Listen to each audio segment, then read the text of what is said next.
Olá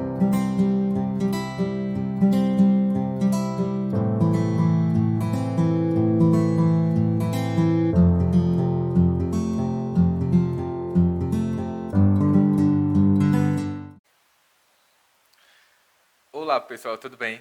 Como provavelmente eu já disse há alguns dias atrás, o plano para essa semana era de assistir vários filmes sobre essa personagem, né? Que é o.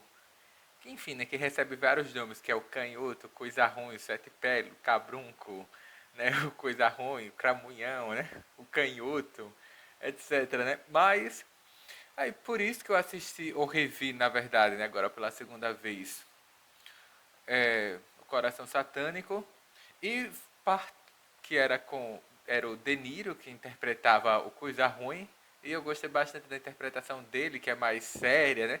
Com a barba bem feita, cabelo comprido, as unhas grandes também, ele fala sempre de uma forma bem sutil, né? E asquerosa. E infelizmente eu queria assistir agora a versão do Coisa Ruim interpretada pelo Al Pacino, né? Que é, no caso, no Advogado do Diabo. Então que eu busquei o DVD e acabei não encontrando. Não sei se eu deixei na casa do meu irmão, depois eu dou uma olhada.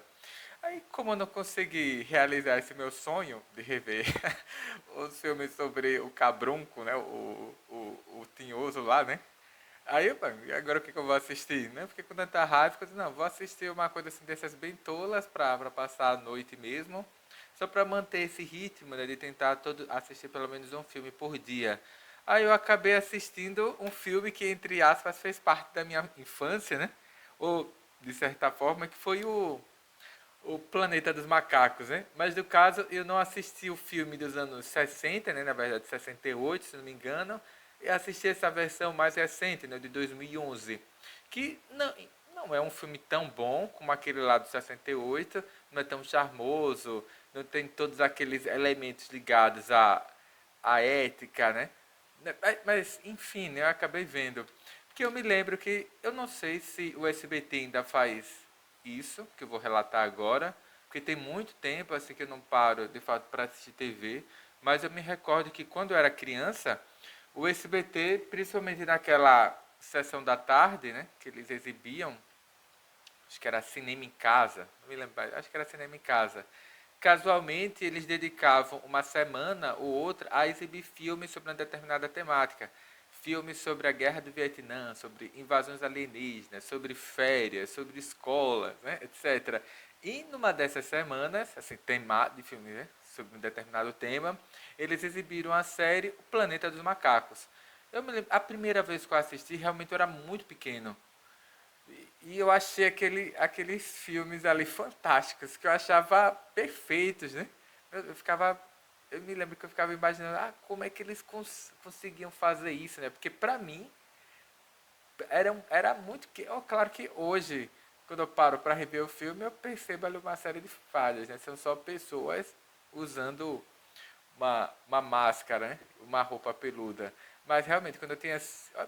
Realmente, quando eu assisti, eu acho que era bem pequeno, eu tinha uns 5 anos, 6 no máximo, e quando eu assisti, repetindo, eu achei incrível, né? Eu passei realmente a semana inteira, porque tem Planeta dos Macacos, a volta ao planeta dos macacos, a fuga do planeta dos macacos, o retorno ao planeta dos macacos, acho que é a guerra pelo planeta dos macacos, quer dizer, realmente foi a semana inteira só assistindo esses filmes. O primeiro é muito bom, e depois até o SBT exibiu um seriado sobre o planeta dos macacos, que eu me recordo que eu cheguei a assistir vários episódios, agora eu não sei se passava no domingo pela manhã, não guardo mais essa recordação, eu sei que eu assisti, mas o seriado eu tenho certeza que é uma porcaria sem tamanho, eu não tenho a menor vontade de rever, apesar de ter disponível aí nesses serviços de streamers da vida, né? Acho que tem no da Fox. Mas assim, como eu disse, não tenho a menor intenção de voltar a rever aquele seriado. Mas os filmes, sim. Planeta dos Macacos 68 é muito bom. O segundo dá uma caída, é bem fraco. O terceiro é bom, que é a fuga do planeta dos macacos, porque porque ele é um filme de humor, toca em vários daqueles elementos que eram comuns nos sitcoms, nas comédias de costume. Vale muito a pena ver o terceiro filme, mas eu vou deixar para falar isso depois, né? porque tem todo o impacto cultural, né, e tecnológico, né, por que não dizer, do Planeta dos Macacos. Mas hoje eu vou falar sobre, repetindo, a origem do Planeta dos Macacos. Porque, na verdade, eu não sei qual é o título no original, que provavelmente não é esse. Eu não parei para dar uma olhada em qual seria. Mas eu acho que não, acho que no original é só. Não, é Rise of the Planet of the Apple, né? Mas aí virou a origem. Mas tudo bem, né? Paciência.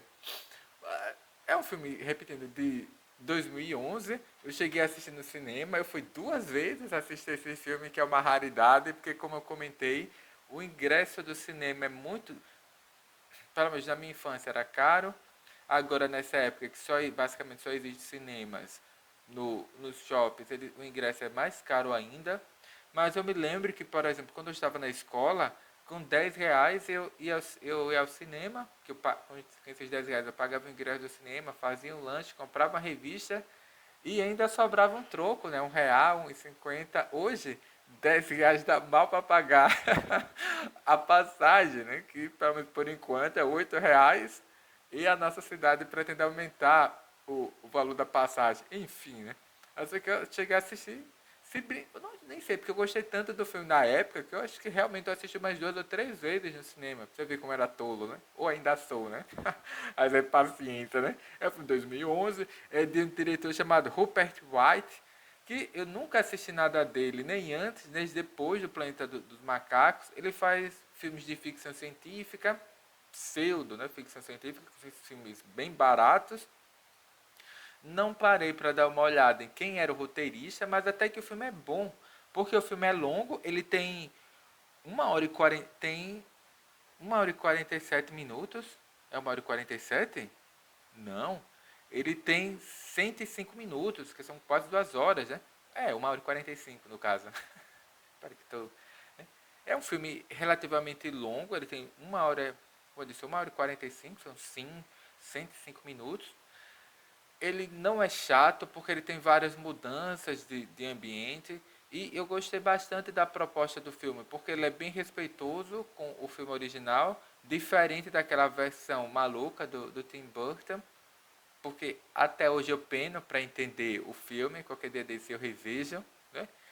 É, repetindo, né? Ele é bem respeitoso com o filme original, ele não é uma refilmagem, de entre a, né? Como eu disse, não é uma refilmagem, é, como diz o filme, né? É a origem, né? Rise of Planet of the Apes, né? Quer dizer, são os preparativos para essa origem, né? do Planeta dos Macacos. Que eu achei bacana, porque eles não só fazem referências àquele filme lá de 1968, como parece que eles tentaram apostar no seguinte: é uma franquia de sucesso, façamos um bom filme. Se fizer sucesso, nós engatilhamos mais dois, que aí fechamos uma trilogia. E depois de alguns anos, eu imagino, eles pretendem fazer de fato uma refilmagem do filme de 68. Aí talvez eles voltem com uma nova trilogia. Porque realmente tem falas dos filmes antigos que são retomadas aqui, como a famosa, repetindo, daquele ator que eu amo odiar, que é o Charlton Heston, que é um momento que ele é preso pelos macacos, né? E ele diz: tire essas patas imundas de cima de mim, seu macaco imundo, né? Uma coisa assim. Ou tire suas patas fétidas de cima de mim, seu animal. Aí os macacos se espantam porque é um homem que sabe falar, né? Consegue se comunicar, um homem racional. Porque nesse filme de 68, eles fazem várias, em alguns momentos parece uma paródia, mas não é, porque ele diz que o homem ele é um ser irracional, ele é incapaz de pensar e quando muito o homem ele imita o macaco. Ele é bem sarcástico e eu acho que isso me agradou muito quando eu era criança, acho que marcou ali a minha personalidade. E nesse filme tem um momento que ele fala isso, né? Tira essas patas imundas de cima de mim, seu animal. Ou tem personagens que recebem o mesmo nome daqueles que nós vimos no filme de 68, como tem a Cornélia. E é. Não, primeiro é interessante falar sobre a sinopse do filme, né, sobre o que ele trata, mas eu só tentei comentar um pouco para que vocês percebam o quanto que eu gostava daquelas séries dos anos, final dos anos 60, meados dos anos 70, e do quanto eu me sentiria ofendido se eles fizessem maus filmes com aquele material, com aquele legado que eles tinham. E assim, não me desapontou, e realmente a 20th Century Fox, eles sabem que ela tem ali uma mina de ouro nas mãos, eles não desperdiçariam isso, como fizeram ali nos anos 2000 com Tim Burton, e aqui eles foram bem cautelosos. E tem um elenco estelar, que eu não vou citar todo mundo, mas valeria a pena, porque tem por exemplo, tem o James Franco, que é, entre aspas, o co-protagonista, que ele interpreta um cientista, né, que é o Will Redman. Tem também o David Oyelowo, que eu não sei como se pronuncia, David Oyelowo, até anotei, que é um ator negro que ele aparece em vários filmes, sendo que o filme mais famoso dele é aquele Selma, no qual ele interpreta o pastor, né?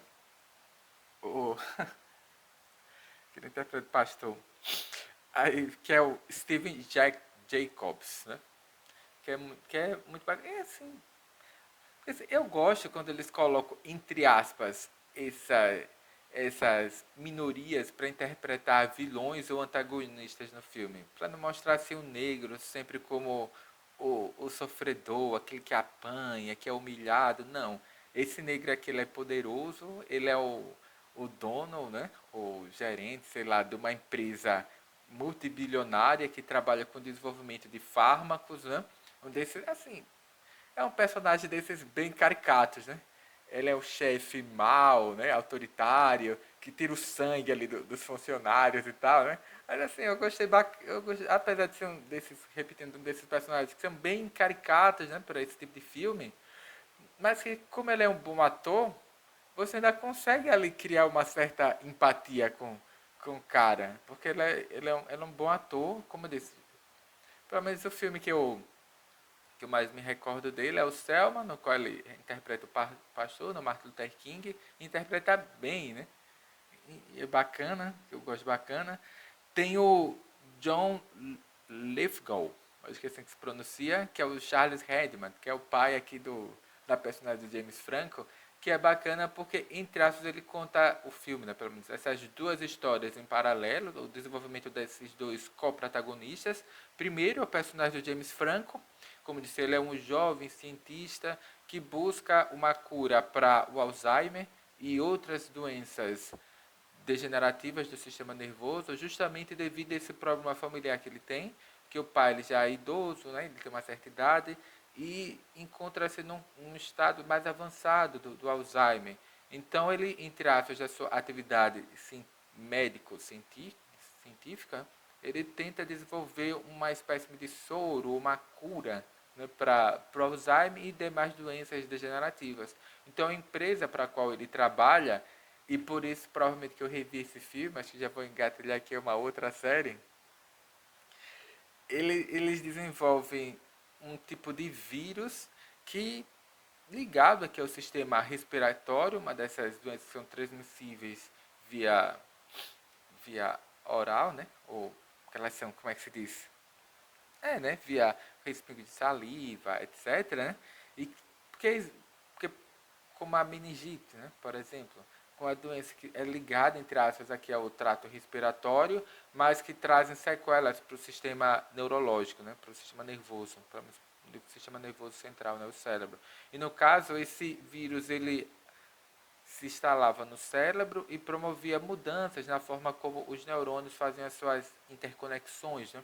Ele percebeu que quando esse vírus ele era contraído por primatas, no caso ali, eles usavam no filme como teste os chimpanzés, esses primatas, quando eles não tinham nenhum problema ligado ao sistema nervoso, né, com essas doenças degenerativas, com Alzheimer e outras, eles, esse vírus acabava promovendo uma melhora na capacidade intelectual e na forma como esses neurônios ali interagiam, né? Então ele tinha um aumento de QI, etc. Então eles perceberam que se entre aspas, se esse vírus, entre aspas, que afeta o cérebro, ele promove essa melhora na interconexão e no aumento do QI ali dos primatas, né, como chimpanzés, talvez isso promova alguma melhoria em doenças degenerativas, né, do sistema nervoso para pessoas que têm algum problema nessa área. Aí eles começam aquela fase de testes iniciais e o macaco que, entre aspas, a chimpanzé, que tinha saído melhor nesses testes, ela acaba apresentando um comportamento agressivo e ela é morta. E é bacana porque no filme essa chimpanzé ela tem olhos verdes, porque ele diz que é uma espécie de efeito colateral dos medicamentos, e eles chamam ela de olhos brilhantes. É engraçado porque no filme original a Zira, que é entre aspas, a veterinária que especializada no trato dos homens, né, dos humanos, ela também se chama, a Zira chama a personagem de Charlton Heston de olhos brilhantes, né, porque ele tem olhos verdes. Aí, como eu disse, no filme ele traz várias referências ou citações desse filme antigo, tanto no nome das personagens, como em algumas frases que eles falam ao longo do filme, como essa que ficou para mim famosa, né, tire as suas patas imundas de cima de mim, seu animal. E é bacana porque cola muito com a, o cenário contemporâneo mundial. Porque, como eu disse, nesse filme, eles desenvolvem esse vírus com uma suposta uso farmacológico, né? Que é o ALZ-112. E no final do filme, eles fazem uma alteração nesse vírus para que ele supostamente se torne mais efetivo no combate a essas doenças do sistema degenerativos. Eles desenvolvem um ALZ-113 e esse vírus se mostra muito, não só contagioso, como também de um índice alto, né, de mortalidade, que é o que se suspeitou, me lembro, dessas teorias conspiratórias pela internet, pela mídia de qualidade duvidosa, né? Que a SARS-CoV-2, né?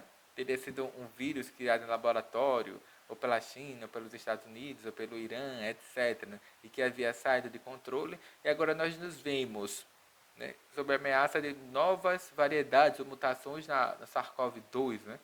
Aí, realmente, assistindo o filme, isso me veio à mente, assim, na hora, né? As semelhanças com o que nós vivemos no mundo real, né? Sabe-se lá se as semelhanças são mero acaso ou se de fato houve essa manipulação do vírus no laboratório, né? Sabe-se lá, né? O que ocorre aí entre aspas, nesse cenário oculto, né? Dessas brigas e nessas tentativas comerciais de produzir novos produtos vendáveis, né? E é daí que, entre aspas, surge essa série de subtemas que são abordados no filme, né? Como essa questão da bioética, da indústria farmacêutica, os malefícios causados pelas doenças degenerativas e o convívio com elas, porque no filme há muito essa relação aí da personagem do James Franco, né, com o pai, e de como a doença ela acaba afetando, né, a vida das pessoas, né? Porque, em especial, esse tipo de doença, né, como o Alzheimer, né, porque afeta o ser humano nesses períodos mais adiantados da vida e a pessoa de fato ela fica bem debilitada, né? Ele fala de outros vários temas, né? Como por exemplo essa questão do de adotar animais selvagens como animais para a condição de animais domésticos, porque assim, aqui no Brasil isso não é tão significativo porque a nossa renda não é tão alta, mas nos Estados Unidos, como eles têm uma população com um nível de renda um pouco maior do que a nossa, e há muitas pessoas com condições financeiras significativas, as pessoas têm literalmente como animais de estimações um leão, um tigre, um chimpanzé, e enfim, não são, por mais que sejam animais altamente inteligentes, em especial esses primatas pongídeos, né, como o gorila, o orangotango, bonobo, chimpanzés, etc., mas são animais altamente fortes, né, podem se tornar agressivos em vários momentos. E assim, repetindo, por mais que sejam animais altamente inteligentes, não são animais domésticos ou que deveriam viver em cativeiro, em especial num ambiente doméstico, né? Porque recentemente eu até assisti um documentário, acho que foi no History Channel, sobre ataques de chimpanzés. E assim, como eu disse, o chimpanzé é um animal que tem uma proporção humana. Se ele não tivesse aquelas pernas curtas, eles teriam um chimpanzé adulto teria a altura de um ser humano. E chega não só nós, como eu disse, tem um tamanho equivalente ao ser humano. Um chimpanzé macho adulto tem que 70, 80, 100 quilos. Você criar em casa um animal do tamanho de um ser humano, altamente inteligente, com 80 quilos, que é aquela massa de músculos, porque eu não sei se vocês já pararam para prestar atenção nesses documentários ou nesses filmes sobre a vida selvagem, mas a musculatura de um chimpanzé é incrível. Eu acho que são raros os halterofilistas humanos, né, que conseguem aquela massa muscular, aquela robustez e a força de um chimpanzé.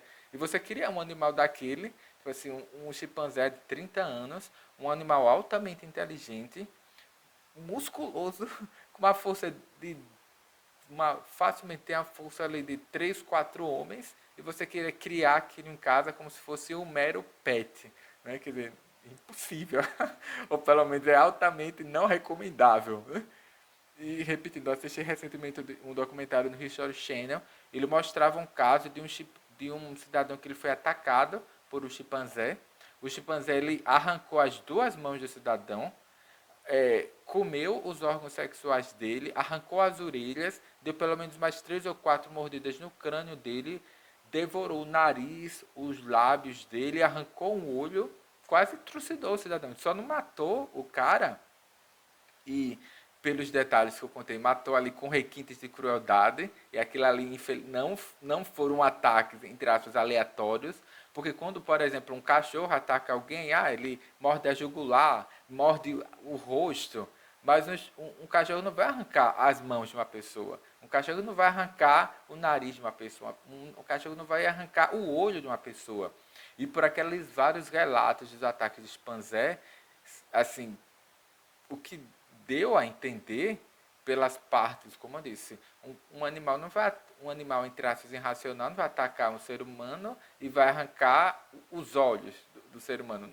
Não tem um animal irracional, não pensa, não, em traços não, por ser irracional, ia pensar, vou arrancar os olhos dele, vou imobilizar as mãos dele. O animal não, entre aspas, um animal irracional faria isso. E um chimpanzé está longe de ser irracional. E o filme ele toca nesse tipo de assunto. Olha, o chimpanzé é um animal inteligente, altamente inteligente, mas ele não pode ser criado como um pet. Né? E o filme aborda isso de várias maneiras. E por isso que eu achei bacana. Talvez não para a sociedade brasileira, porque nós não temos esse hábito, mas nos Estados Unidos sim. Tem uma galera lá que tem dinheiro, que é louca e que quer criar um bicho do tamanho do ser humano, com a força de 2 ou 3 homens, altamente inteligente em casa, como se fosse um pet, né? Um cachorrinho, um gatinho, etc. Que não, chimpanzé não é um animal, não é um animal comum e racional. Né? E o filme fala sobre isso. E tem essa participação incrível, né, que é do Andy Serkis, que é o Caesar, ou César, né, o Kaiser. Porque realmente, geralmente os atores que são contratados para interpretar esses seres digitais, porque todos os primatas do filme, com exceção do ser humano, né, eles são seres digitais, sim, mas são interpretados, eles fizeram aquele trabalho de captura, de movimento e tal, mas tem todo um elenco ali em trás que é de chimpanzé, que são interpretados, sim, eu ia dizer entre aspas, mas não, eles interpretados por um elenco humano. Por exemplo, tem o Richard Ridings, eu até anotei o nome, que é o Buck, que é o gorila, que é o amigo ali do César. Né? Tem Christopher Gordon, que é o Koba, que no filme seguinte ele vai ganhar uma certa relevância. Tem o Dave Delton, Dave Delton, que é a Cornélia, que só porque tem um momento no filme que o César ele ataca uma pessoa, ele é preso, é mandado para uma instituição que cuida, né? Trata desses chimpanzés de circos ou que passaram por testes, foram usados como cobaias médicas, etc. Então ele é mandado para um lugar que tem vários chimpanzés, tem um gorila, tem um orangotango, que você sabe o nome deles porque eles não só porque eles são ditos, no caso do Koba, como no caso do Koba eles falam o nome, mas dos demais você sabe o nome das personagens porque eles estão lá na grade deles, né?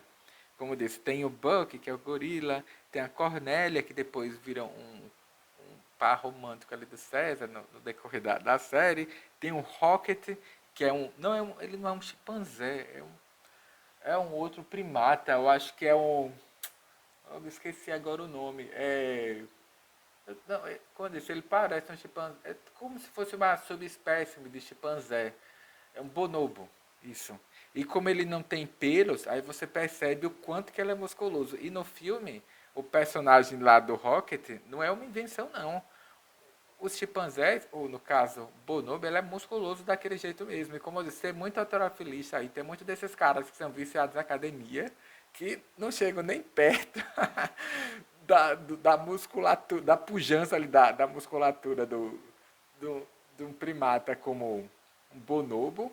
E como eu disse, ele não é só musculoso, como ele tem também uma força descomunal. Um ser humano não chega nem perto da força física do animal daquele. E tem, claro, o César, né, o Kaiser, o Caesar, como eles dizem lá em inglês, que é interpretado pelo Andy Serkis. Ele já fez uma série de personagens. Ele foi o ele foi o Hulk naquele filme do Ang Lee. Ele foi o Gollum do Senhor dos Anéis. Tanto é que você reconhece a carinha. Recentemente ele fez um filme que foi o Mowgli, né, nessa versão da Netflix. Ele aparece também no Vingadores 2, que ele é o Vingadores 2, ele aparece também no filme o Pantera Negra, né, que ele é o Garra Sônica, né? Ele aparece em vários filmes, mas eu me lembro que a primeira vez que eu vi esse ator foi em duas participações que ele fez, cara, em dois episódios diferentes, do Arquivo X, que é aquela série lá dos anos 80. E realmente, ali, pelo filme, você percebe, se alguém voltar para assistir o Arquivo X, que ele é um ator que ele é muito acima da média, porque você pensa, meu Deus, como é que um ator desse aparece no seriado?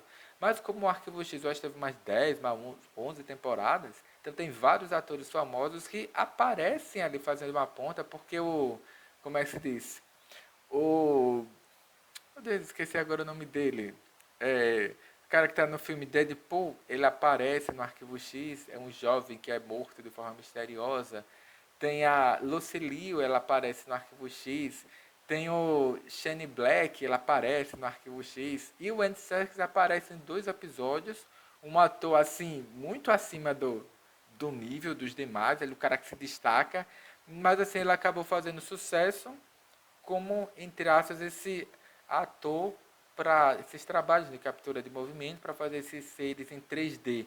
E aqui nesse filme o cara tem um destaque que é fenomenal, porque o que seria esse filme aqui do Planeta dos Macacos sem a atuação e o trabalho do Andy Serkis, né? Que ele faz, como eu disse, é o Kaiser, né? O César, que é muito bom. Acho que é um ponto ali de destaque. Tudo bem que as pessoas podem dizer, mas não é um ator, é um personagem digital. Mas, repetindo, todas as expressões faciais, o jeito de andar e os barulhos, né, o som do Kaiser, né, é ele, né, o Andy Serkis. Que ele é um ator realmente muito maior, ou muito melhor do que todos os outros ali que aparecem na trama e realmente é fenomenal. Acho que vale a pena ver.